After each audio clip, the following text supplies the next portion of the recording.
Kita ke berita pertama, Saudara. Komite Nasional Keselamatan Transportasi melakukan investigasi terkait penyebab kecelakaan beruntun di kawasan Muara Rapak, Balikpapan Utara pada Jumat 21 Januari lalu.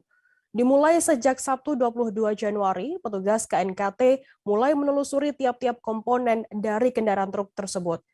Informasi lebih lengkapnya akan disampaikan oleh rekan jurnalis kami dari Tribun Kaltim, ada Muhammad Zain di sana. Halo Zain.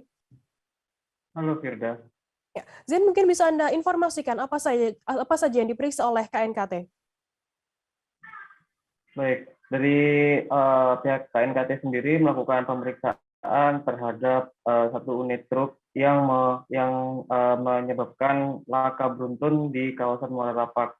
Adapun mereka melakukan pemeriksaannya sendiri di halaman Polresta Balikpapan karena memang posisi truknya sendiri sudah dibawa ke Polresta Balikpapan.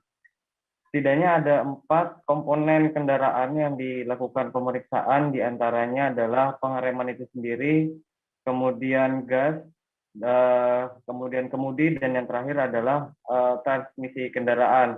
Mengingat dari pengakuan tersangka atau supir truk, sebelumnya sempat mencoba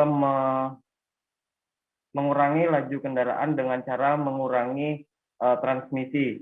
Namun untuk laju kendaraan ternyata tetap makin melaju dan akhirnya terjadilah kejadian tersebut. Seperti itu, Firda. Zain, kendaraan korban apakah juga diperiksa oleh pihak KNKT? Baik, kalau untuk pemeriksaan kendaraan korban sendiri ini tidak dilakukan pemeriksaan, jadi untuk pihak KNKT sendiri hanya berfokus melakukan pemeriksaan ke kendaraan truk itu yang juga didampingi oleh pejabat-pejabat PUPR seperti itu.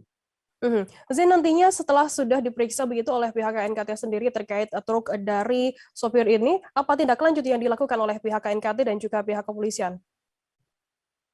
Baik, untuk tindak lanjutnya sendiri dari hasil investigasi nantinya akan dilaporkan ke Ditjen Perhubungan Darat dan nantinya dari pihak KNKT ini akan merumuskan rekomendasi terkait kecelakaan tersebut sehingga nantinya diharapkan bisa mengurangi angka laka lantas terutama di kawasan Muara Rapak mengingat karena lokasi tersebut sudah terlalu sering terjadi kejadian laka oleh truk.